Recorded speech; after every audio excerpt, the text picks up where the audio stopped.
সুপ্রিয় দর্শক সবাইকে আসসালামু আলাইকুম। আজকে আমি যে জায়গায় আসছি এটা হলো রাজবাড়ী জেলা বালিয়াকান্দি উপজেলা। এখানে আবার যে চাষি ভাই দাঁড়িয়ে আছেন তার সাথে আমি পরিচয় হব। আসসালামু আলাইকুম ভাই। আপনি ভালো আছেন? জি ভালো আছি। তা আপনার নামটা বলতেন? মোহাম্মদ শাহাদাত মোল্লা। শাহাদাত মোল্লা। তা আপনি যে ভুট্টাটা লাগাইছেন এটা কোন কোম্পানির জানেন কি?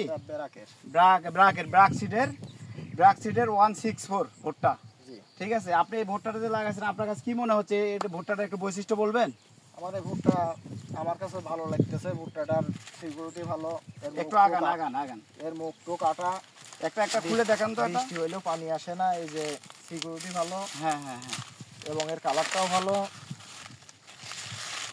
মানে এটা আপনি বলতেছেন যে এটা বৃষ্টি হলো পানি ঢুকবে না, মাথাটা মোড়ানো ছিল। জি, মাথাটা মোড়ানো। আপনার সিকিউরিটিটা ভালো আছে। আমার সিকিউরিটিটা তা আপনার এই এলাকায় শুধু আপনি চাষ করছেন? এখানে কি পাট চাষ হয়? এলাকাতে পাট দেখতেছি। পাট চাষ হয়। আমি এই ভুট্টাটা লাগাই। এই ভুট্টা চাষ করে কি আপনি কি লাভবান না?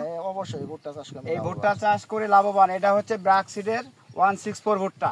এটা মাথাটা মোড়ানো, উজ্জ্বল কমলা কালার, আর ভিতরের র্যাকেসটা দেখছেন একবার চিকন। এইদিকে আনেন একটু, এই দেখেন ভিতরের র্যাকেসটা একবারে চিকন। ভিতরের র্যাকেসটা একবারে চিকন। পানির পরিমাণ একবারে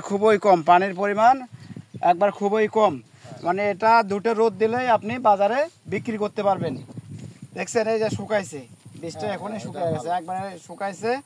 তা এই নিয়ে আমার সংক্ষিপ্ত কথা শেষ করলাম। সবাইকে আসসালামু আলাইকুম। আবারও দেখা হবে কোনো এক মাঠে।